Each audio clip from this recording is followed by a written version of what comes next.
जोहार दोस्तों, मैं उरांव सर आप लोगों को स्वागत करता हूं आज का भारत जीके क्लास में। आज का क्वेश्चन बहुत ही महत्वपूर्ण है जो आपके एग्जाम में 100% देखने को मिलेगा। तो समय को न गंवाते हुए चलिए पहला क्वेश्चन शुरू करते हैं। उससे पहले बता दें कि आज का जो क्लास है इसमें हम लोग भारत का अर्थशास्त्र यानी कि भारत की अर्थव्यवस्था अर्थात इकोनॉमी चैप्टर से देखने वाले हैं। और ये वाला चैप्टर भी आपके एग्जाम की दृष्टिकोण से बेहद खास है। तो डोंट वेस्ट टाइम, आप लोग क्या कीजिए कि अपना नोटबुक निकाल के बैठ जाइए। अब नोटबुक निकालना इसीलिए अति आवश्यक हो जाता है क्योंकि जो सवाल है उसका उत्तर हम बताएंगे ही बताएंगे, लेकिन उसके साथ जो एक्स्ट्रा फैक्ट जुड़ा होगा उसको भी डिटेल में बताते चलेंगे। तो उसको आप लोग क्या कीजिएगा कि अपना नोटबुक में नोट करते हुए चलिएगा। और यकीन मानिए जो आप पढ़ते हैं याद रहता है, लेकिन जिसको आप लिख लिख के पढ़ते हैं आपके दिमाग में अधिक दिनों तक याद रहता है। और आपका एग्ज़ाम तो बेहद करीब है। आपका झारखंड उत्पाद सिपाही का एग्ज़ाम कब होने वाला है? तो 22 मार्च को होने वाला है। तो बिल्कुल कम समय है, गिना चुना समय है, तो समय का सदुपयोग कीजिए, शिद्दत से पढ़िए, ईमानदारी से पढ़िए, तभी जाके आप लोग एक सीट पक्का कर पाइएगा। और आपको बता दें कि भारत जीके अर्थात इंडिया लेवल के जीके से जो है 40 सवाल सीधे आपके एग्ज़ाम में पूछे जाएंगे। तो बहुत ही महत्वपूर्ण क्लास है। वैसे जो है भारत जीके क्लास कभी कभी हम कंटिन्यू नहीं ले पाते हैं, लेकिन जब भी लेते हैं तो शानदार क्वेश्चन लेकर आते हैं जो कि आपके एग्ज़ाम के दृष्टिकोण से बेहद ही खास होता है। तो आप लोग जो है देखना नहीं भूलिएगा, शुरू से लास्ट तक बने रहिएगा। बिल्कुल आसान भाषा में समझाने का प्रयास करेंगे। साथ ही आपके लिए जो है प्लेलिस्ट बना दिए हैं ताकि क्लास को इधर-उधर ढूँढने की आवश्यकता नहीं होगा। प्लेलिस्ट में जाइएगा और पूरा भारत जीके क्लास एक ही साथ एक जगह इकट्ठा मिलेगा, वहीं पढ़ लीजिएगा। ठीक है? चलिए तो शुरू करते हैं आज का पहला क्वेश्चन। पहला क्वेश्चन कह रहा है कि निम्नलिखित में से में अप्रत्यक्ष कर कौन सा है? पहचानना है। पहला है सीमा शुल्क, दूसरा है उत्पाद शुल्क, तीसरा है कंपनी शुल्क, चौथा है ए और बी दोनों। तो इसका सही आंसर हो जाएगा आपका ऑप्शन नंबर डी, ए और बी दोनों। तो अप्रत्यक्ष कर कौन कौन है? तो आपका सीमा शुल्क अप्रत्यक्ष कर है, उत्पाद शुल्क भी आपका अप्रत्यक्ष कर है, जबकि अगर कंपनी शुल्क की बात करेंगे तो ये आपका प्रत्यक्ष कर के अंतर्गत आता है। इतना आपको याद रखना है। वैसे आपको बता दें कि भारतीय कर व्यवस्था जो है 2 प्रकार की होती है। एक आपका अप्रत्यक्ष कर और एक आपका क्या हो जाता है? प्रत्यक्ष कर हो जाता है। तो अप्रत्यक्ष कर के अंतर्गत आपका सीमा शुल्क, उत्पाद शुल्क है और कंपनी शुल्क के अंतर्गत आपका प्रत्यक्ष कर आता है। इसके अलावा प्रत्यक्ष कर के अंतर्गत और कौन-कौन आता है? तो आपको बता दें आयकर। आयकर आपका क्या है? तो प्रत्यक्ष कर है। इसके अलावा आपको बता दें निगम कर। तो निगम कर भी क्या है? तो आपका प्रत्यक्ष कर है। इसके अलावा ब्याज समिति से संबंधित कर भी क्या है? प्रत्यक्ष कर है। इसके अलावा आपको बता दें संपदा कर भी क्या है? तो ये भी आपका प्रत्यक्ष कर है। इतना आपको याद रखना है। चलिए आगे बढ़ते हैं हम लोग क्वेश्चन नंबर 2 की ओर। क्वेश्चन नंबर 2 कहता है कि डब्ल्यूटीओ का पूर्ववर्ती नाम क्या है? तो पहले हम लोग जानेंगे कि डब्ल्यूटीओ मतलब क्या होता है। इसका मतलब होता है वर्ल्ड ट्रेड ऑर्गेनाइजेशन। और अगर इसको हिंदी में हम लोग बोलेंगे तो क्या हो जाएगा? विश्व व्यापार। ठीक है, विश्व व्यापार संगठन इसका हिंदी में हो जाएगा। तो आपसे ये पूछा जा रहा है कि विश्व व्यापार संगठन का जो है पहले का नाम क्या होगा? तो इसका उत्तर जो है आप लोग को बता देते हैं, ऑप्शन आप लोग खुद पढ़ लीजिएगा। तो इसका उत्तर हो जाएगा GATT। अब आपके दिमाग में आएगा कि सर ये GATT क्या है? तो इसका भी फुल फॉर्म बताते हैं। तो इसका हो जाएगा general agreement on tariff and trade, इसका फुल फॉर्म है। ठीक है, और ये जो है आपका जिनेवा सम्मेलन हुआ था 1948 में। उस समय जो है GATT का जन्म हुआ था या वही समय गठन हुआ था। इतना याद रखना है। लेकिन अगर हम लोग बात करेंगे WTO की, यानी कि विश्व व्यापार संगठन की स्थापना कब हुई थी, तो उसकी स्थापना कब हुई है? तो विश्व व्यापार संगठन की स्थापना 1 जनवरी को हुआ है। 1 जनवरी 1995 को हुआ है। इतना याद रखना है।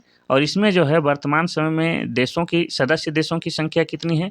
तो 2024 के अनुसार जो है आपका WT में सदस्य देशों की संख्या 166 है। इतना आपको याद रखना है। ठीक है? तो विश्व व्यापार संगठन का पहले का नाम GATT है, जिसका फुल फॉर्म हो जाता है general agreement on tariff and trade. कोई दिक्कत नहीं। चलिए आगे बढ़ते हैं हम लोग क्वेश्चन नंबर 3 की ओर। क्वेश्चन नंबर 3 कहता है कि निम्नलिखित में से संयुक्त राष्ट्र संघ के सहयोगी संस्थान कौन हैं? पहला अंतर्राष्ट्रीय पुनर्निर्माण तथा विकास बैंक IBRD, दूसरा है अंतर्राष्ट्रीय कृषि विकास कोष IFAD, तीसरा है अंतर्राष्ट्रीय मुद्रा कोष IMF और चौथा इनमें से सभी।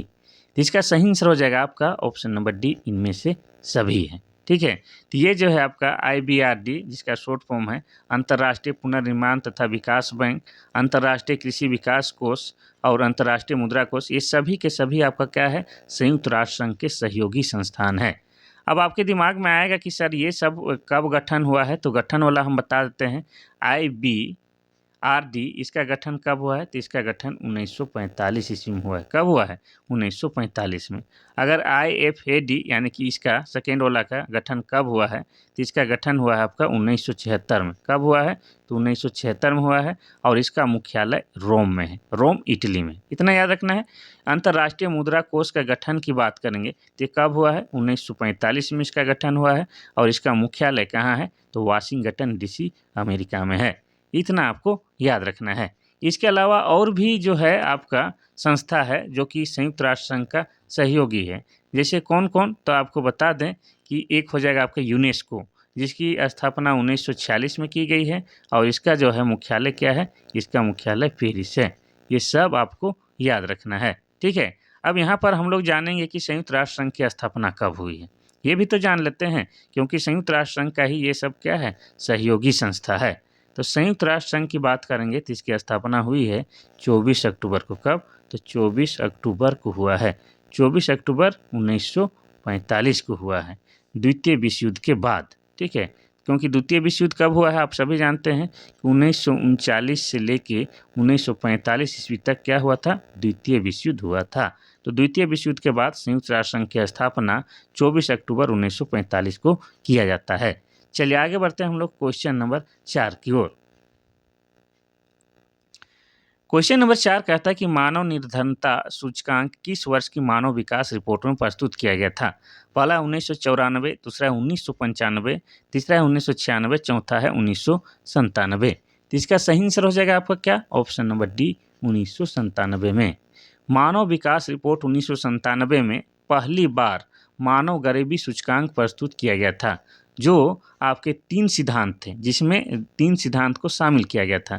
एक क्या हो जाएगा, तो एक हो जाएगा कि कम उम्र में मौत का जोखिम, और दूसरा क्या हो जाएगा, तो दूसरा हो जाएगा आपका निरक्षरता और स्वास्थ्य सेवाएं, और तीसरा क्या था, तो तीसरा था आपका सुरक्षित पेयजल और पर्याप्त भोजन, ठीक है। इन तीनों के सिद्धांत पर आधारित 1997 में जो है मानव निर्धनता सूचकांक प्रस्तुत किया गया था, ठीक है। चलिए आगे बढ़ते हैं हम लोग क्वेश्चन नंबर 4 की ओर, 5 की ओर।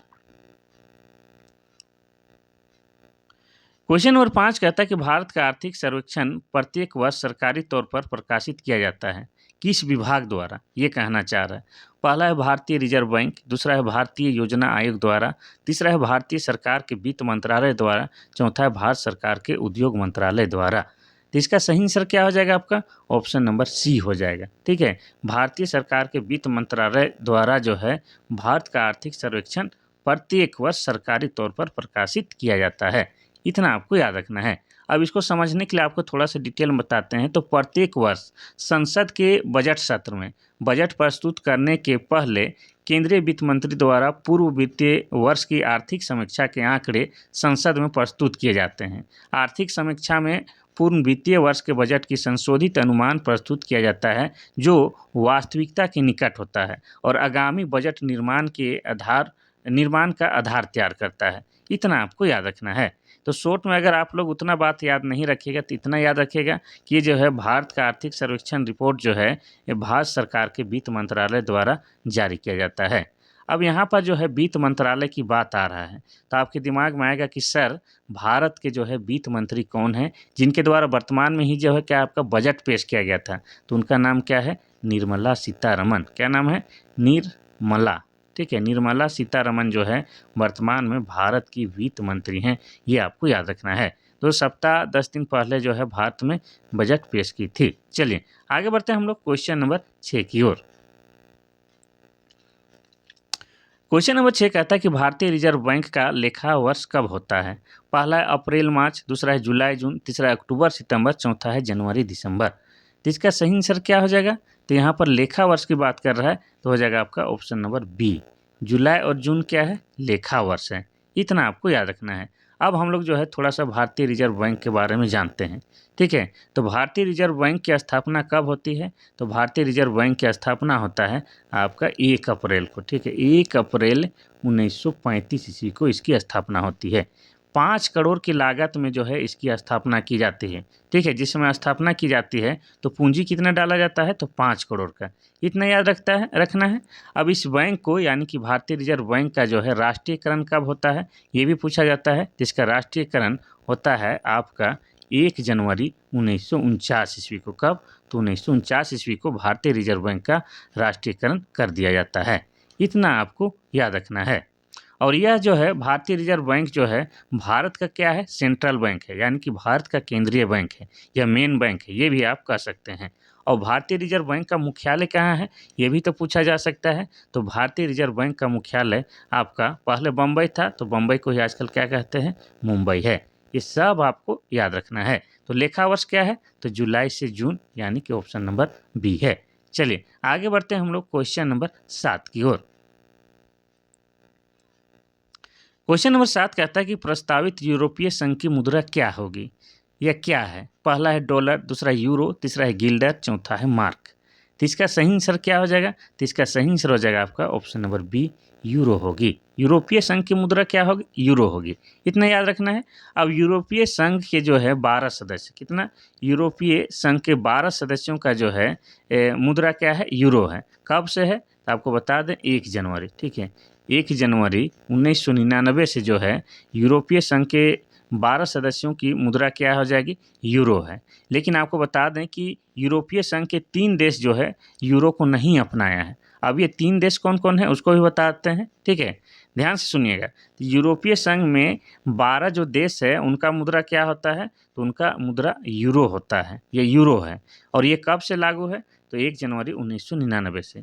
लेकिन यूरोपीय संघ का ही 3 ऐसा देश है जिन्होंने जो है यूरो को नहीं अपनाया है। और ये 3 देश कौन कौन है? तो एक हो जाएगा आपका ब्रिटेन। कौन हो जाएगा? ब्रिटेन। और दूसरा कौन हो जाएगा? तो दूसरा हो जाएगा आपका स्वीडन। और तीसरा हो जाएगा आपका डेनमार्क। तो ये तीनों देश जो हैं आपका क्या है? यूरोपीय संघ के ही देश हैं, लेकिन इन लोगों ने जो है यूरो को अपना मुद्रा नहीं अपनाया है। इतना आपको याद रखना है। चलिए आगे बढ़ते हैं हम लोग क्वेश्चन नंबर 8 की ओर। क्वेश्चन नंबर 8 कहता है कि राष्ट्रीय आय क्या है? अगर इकोनॉमिक्स पढ़ते हैं तो इस बिल्कुल ही सिंपल क्वेश्चन है। राष्ट्रीय आय क्या है? पहला है बाजार मूल्य पर निवल राष्ट्रीय उत्पाद, दूसरा है उत्पादन लागत पर निवल राष्ट्रीय उत्पाद, तीसरा है बाजार मूल्य पर निवल देशी उत्पाद, चौथा इनमें से कोई नहीं। तो इसका सही आंसर क्या हो जाएगा? आपका ऑप्शन नंबर बी हो जाएगा। ठीक है, उत्पादन लागत पर निवल राष्ट्रीय उत्पाद को राष्ट्रीय आय कहा जाता है। ठीक है, चलिए आगे बढ़ते हैं हम लोग क्वेश्चन नंबर 9 की ओर।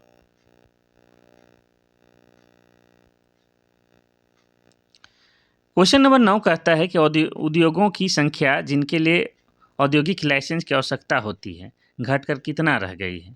ठीक है, तो आपको बता दें, अच्छा उत्तर बताते हैं उसके बाद। तो ऑप्शन नंबर बी हो जाएगा आपका सही, 5 रह गई है। तो बता दें कि नई औद्योगिक नीति 1991 के तहत 18 उद्योगों, कितने? तो 18 उद्योगों के लिए लाइसेंस की अनिवार्यता थी, मतलब आपको लेना पड़ता था लाइसेंस। ठीक है, लेकिन वर्तमान में ये घट कर कितना हो गया है? तो वर्तमान में आपका 5 हो गया है। इतना याद रखना है। और एक बार आपको बता दें, तो नई औद्योगिक नीति 1991 के तहत जो है 18 उद्योगों के लिए जो है लाइसेंस कंपलसरी था, जो वर्तमान में घट कर कितना हो गया है? तो 5 उद्योग हो गया है। इतना आपको याद रखना है। ठीक है, चलिए आगे बढ़ते हैं हम लोग क्वेश्चन नंबर 10 की ओर। क्वेश्चन नंबर 10 कहता है कि शहरी व्यष्टि उद्यम शहरी मजदूरी के बदले रोजगार तथा आवास तथा आश्रय किस योजना के भाग हैं? पहला है समेकित ग्रामीण विकास कार्यक्रम, दूसरा है नेहरू रोजगार योजना, तीसरा है जवाहर रोजगार योजना, चौथा प्रधानमंत्री रोजगार योजना। तो इसका सही आंसर हो जाएगा आपका ऑप्शन नंबर बी, नेहरू रोजगार योजना के तहत जो है शहरी व्यष्टि उद्यम शहरी मजदूरी के बदले रोजगार तथा आवास तथा आश्रय की योजना, ये सब क्या है? नेहरू रोजगार योजना का ही हिस्सा है। इतना बात करना है। इतना समझना है।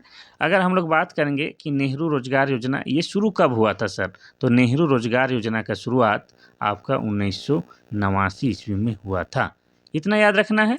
और 1990 में क्या होता है, तो 1990 में यह पुनर्गठित की जाती है। शुरुआत तो इतना में हुआ था लेकिन पुनर्गठित 1990 में की जाती है। और यह योजना का क्षेत्र क्या है, तो यह योजना का जो क्षेत्र है या यह योजना की जो है क्या बोलते हैं, मंत्रालय क्या है, ये हम आपको बता दें। तो यह मंत्रालय जो है आपका शहरी विकास मंत्रालय के द्वारा कैसे बोलते हैं, शहरी विकास मंत्रालय के द्वारा ये चालू किया जाता है या ये जारी किया जाता है या उनके द्वारा संचालित किया जाता है, इतना आपको याद रखना है। ठीक है, चलिए इसमें और आपको बता, हाँ, तो ये जो योजना है, इस योजना का कार्यान्वयन शहरी विकास मंत्रालय द्वारा किया जा रहा है। और इस योजना में केंद्र और राज्य सरकार दोनों का ही व्यय होता है। और केंद्र सरकार का कितना अनुपात में, तो केंद्र सरकार जो है 60 के अनुपात में और राज्य सरकार 40 के अनुपात में खर्च करती है इस योजना के अंतर्गत। ठीक है, अब आपके दिमाग में ये भी आएगा कि आप बोले सर कि विकास मंत्रालय, शहरी विकास मंत्रालय के द्वारा यह क्रियान्वयन किया जा रहा है, तो शहरी विकास मंत्रालय के मंत्री कौन है भारत में, तो आपको वो बताना ज़रूरी है। तो आपको बता दें कि भारत के जो हैं शहरी विकास मंत्रालय के मंत्री कौन हैं, तो उनका नाम है मनोहर लाल खट्टर। मनोहर लाल खट्टर। अच्छा, इसको जो है समझाने में थोड़ा सा दिक्कत हो गया, तो आपको बता दें कि ये नेहरू रोजगार योजना का ये हिस्सा है, ये वाला। और इसके तहत जो है आवास और आश्रय जो प्रदान किया जाता है वो किनके द्वारा कार्यान्वयन किया जाता है, तो शहरी विकास मंत्रालय के द्वारा किया जाता है। और इसमें जो है केंद्र और राज्य सरकार दोनों के खर्चे होते हैं, जिसमें केंद्र सरकार जो है 60 के अनुपात में खर्च करता है और राज्य सरकार 40 के अनुपात में खर्च करता है। साथ ही अगर भारत के आवास और शहरी कार्य मंत्री की बात करेंगे तो उनका नाम मनोहर लाल खट्टर है। यही कहना चाह रहे थे, लेकिन कभी कभी कहते कहते जो है कुछ और कहा जाता है, स्पष्टता से नहीं कह पाए। ठीक है, क्वेश्चन नंबर 11 कहता है कि भारत में मुद्रास्फीति मापी जाती है किससे। पहला है थोक मूल्य सूचकांक द्वारा, दूसरा है शहरी गैर कामगारों के लिए उपभोक्ता मूल्य सूचकांक द्वारा, तीसरा है कृषि श्रमिकों के लिए उपभोक्ता मूल्य सूचकांक द्वारा, और चौथा इनमें से कोई नहीं। तो इसका सही आंसर क्या हो जाएगा, तो इसका सही आंसर हो जाएगा आपका ऑप्शन नंबर मुद्रास्फीति, इसका नापना है, तो इसका हो जाएगा आपका ऑप्शन नंबर ई, थोक मूल्य सूचकांक के द्वारा भारत में मुद्रास्फीति मापी जाती है। इतना आपको याद रखना है। सबसे पहले तो आपको समझना होगा कि ये मुद्रास्फीति क्या है, तो इसको आप लोग शॉर्ट में समझ सकते हैं, महंगाई कह सकते हैं। अब महंगाई इसलिए हम बोल रहे हैं क्योंकि जब मुद्रे की वैल्यू गिर जाती है या पैसा का वैल्यू गिर जाता है और वस्तुओं का दाम महंगा हो जाता है, तो ऐसी स्थिति को हम लोग मुद्रास्फीति कहते हैं। जैसे कहते हैं ना कि पहले 10 रुपया में जो है एक झोला सामान मिलता था, लेकिन आज 10 रुपया का जो है एगो पॉकेट में भी सामान नहीं भरेगा। यानी कि पैसा का वैल्यू गिर गया है। 10 तो 10 रुपया है, लेकिन पहले 10 रुपया का जो है एक झोला सामान हो जाता था, लेकिन अभी 10 रुपया का जो है कुछ भी नहीं आ रहा है, एक ही सामान आ रहा है। तो पैसे के वैल्यू गिर जाना ही क्या कहलाता है, मुद्रास्फीति। उसको दूसरे भाषा में हम लोग महंगाई भी कह सकते हैं। तो मुद्रास्फीति की मापी जो है भारत में थोक मूल्य सूचकांक के द्वारा किया जाता है, इतना आपको याद रखना है। ठीक है, चलिए आगे बढ़ते हैं हम लोग क्वेश्चन नंबर 12 की ओर। क्वेश्चन नंबर 12 कहता है कि 8वीं पंचवर्षीय योजना पूर्ववर्ती योजनाओं से अलग है। विशेष महत्व अंतर यह है कि, ठीक है, तो 8वीं पंचवर्षीय योजना जो है आगे जो योजना बनाया गया था उससे अलग है। कैसे अलग है, क्या इसमें अलग बात है, उसको बताना है। पहला, इसमें पूर्ववर्ती योजनाओं की तुलना में काफ़ी बड़ा परिव्यय निश्चित है। दूसरा, इसमें कृषि और ग्रामीण विकास पर प्रमुख बल है। तीसरा, संरचना विकास के लिए पर्याप्त बल दिया गया है। चौथा, औद्योगिक अनुज्ञापन समाप्त कर दिया गया है। तो क्या अलग है भाई 8वीं पंचवर्षीय योजना में, तो इसका सही आंसर हो जाएगा आपका ऑप्शन नंबर सी, ये वाला, संरचना विकास के लिए पर्याप्त बल दिया गया है 8वीं पंचवर्षीय योजना में। अब आपके दिमाग में आएगा कि ये 8वीं पंचवर्षीय योजना का जो है काल कब से कब तक है, तो 8वीं पंचवर्षीय योजना हुआ था आपका 1992 से लेके 1997 तक। ये क्या है आपका 8वीं पंचवर्षीय योजना का काल है या उनका समय है। अब इसमें जो है संरचना विकास के लिए पर्याप्त बल दिया गया था इस 8वीं पंचवर्षीय योजना के लिए, तो इसीलिए जो है यह बाकी से अलग है। इतना आपको याद रखना है। चलिए, और आपके दिमाग में ये भी आएगा कि सर पंचवर्षीय योजना की शुरुआत कब हुई थी, तो पंचवर्षीय योजना की शुरुआत आपका हुआ था 1951 में, और 1951 से लेके 1956 तक जो है पहली पंचवर्षीय योजना का काल था, यह कार्यकाल था। इतना याद रखना है। और पहली पंचवर्षीय योजना में किस पर बल दिया गया था? तो कृषि क्षेत्र को बढ़ावा देने पर बल दिया गया था, ये भी आपको याद रखना है। ठीक है, चलिए आगे बढ़ते हैं हम लोग क्वेश्चन नंबर 13 की ओर। क्वेश्चन नंबर 13 कह रहा है कि बैंक दर का तात्पर्य है उस ब्याज की दर से। पहला है जो वाणिज्य बैंकों के निक्षेपों पर भारतीय रिजर्व बैंक देता है। दूसरा जो कर्ज और अग्रिम पर प्रभारित करते हैं, जो बंद पत्रों पर देय होता है। चौथा जिसे भारतीय रिजर्व बैंक विनियम पत्रों पर बट्टागत करते हैं। तो इसका सही आंसर हो जाएगा आपका ऑप्शन नंबर क्या? तो ऑप्शन नंबर डी हो जाएगा। इतना आपको याद रखना है, जिसे भारतीय रिजर्व बैंक विनिमय पत्रों द्वारा बट्टागत करते हैं। तो कुछ कुछ जो है इकोनॉमिक्स का भाषा होता है जो समझ में नहीं आता है, लेकिन आपको सिंपल में बता दें कि बैंक दर किसे कहा जाता है। तो जो भारतीय रिजर्व बैंक जो होता है, जो व्यावसायिक बैंकों को जो ऋण देता है, तो जिस ब्याज पर ऋण देता है उसी को तो हम लोग क्या कहते हैं? बैंक दर कहते हैं। बस इतना सा आपको सिंपल भाषा में समझना है। ठीक है, चलिए तो आगे बढ़ते हैं हम लोग क्वेश्चन नंबर 14 की ओर। क्वेश्चन नंबर 14 कहता है कि निगम कर का ठीक है, बाकी वाक्य पूरा करना है, ऑप्शन के थ्रू हो जाएगा। निगम कर का पहला है उद्ग्रहण और नियोजन राज्य करते हैं। दूसरा उद्ग्रहण संघ करता है और संग्रह तथा विनियोजन राज्य करते हैं। तीसरा उद्ग्रहण संघ करता है और उसका सहभंजन संघ तथा राज्य करते हैं। चौथा उद्ग्रहण संघ करता है और वही पूर्णतः उसका स्वामी भी होता है। तो इसका निगम कर का जो है क्या हो जाएगा? इसका सही आंसर हो जाएगा आपका ऑप्शन नंबर डी हो जाएगा। क्या हो जाएगा? तो निगम कर का उद्ग्रहण संघ करता है और वही पूर्णतः उसका स्वामी होता है। संघ करता है मतलब ये कहा जा रहा है केंद्र करता है, ठीक है, केंद्र सरकार, और वही जो है उसका पूर्णतः क्या होता है? मालिक होता है। और निगम कर क्या है? तो आप सभी जानते हैं कि निगम कर जो है एक प्रत्यक्ष कर है और ये जो है केंद्र सरकार द्वारा लगाया जाता है, ये कहना चाह रहा है।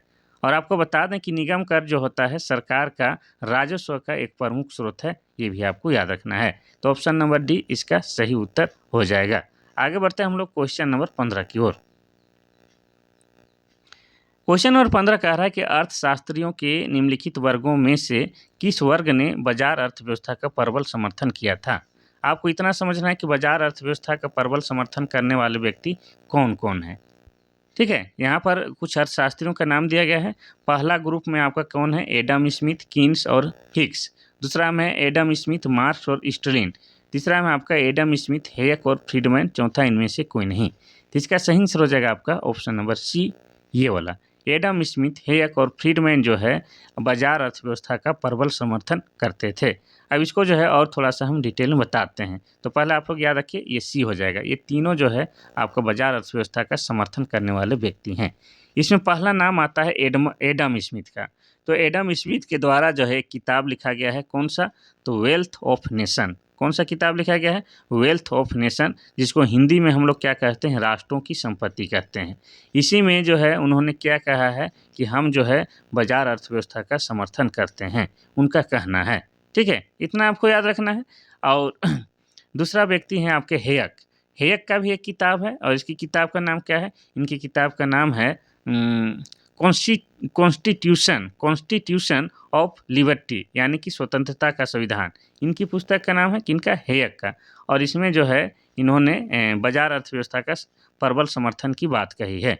इतना याद रखना है। अब फ्रीडमैन का भी एक किताब है, इनके बारे में भी आपको बता दें। तो इनका किताब का नाम है कैपिटलिज्म एंड फ्रीडम, यानी कि पूंजीवाद और स्वतंत्रता, इनका किताब है। इसमें जो है इन्होंने बाजार अर्थव्यवस्था का जो है प्रबल समर्थन की बात कही है।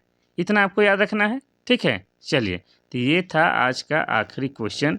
मेरे तरफ से प्रयास किया गया कि इकोनॉमिक्स से भी जो है कुछ भाग आप लोगों को बता दिया जाए। कल फिर जो है कुछ अलग भाग से आपके लिए क्वेश्चन लेके आएंगे, ताकि आप लोग का जो है इंडिया लेवल का जीके से जो 40 क्वेश्चन पूछा जाए, उसमें से जो है जो हम पढ़ा रहे हैं उन्हीं में से आ जाए और आप लोग का रिजल्ट अच्छा हो जाए। तो आज के लिए बस इतना सा ही। कल फिर महत्वपूर्ण क्लास के साथ मिलते हैं, तब तक के लिए थैंक यू, धन्यवाद।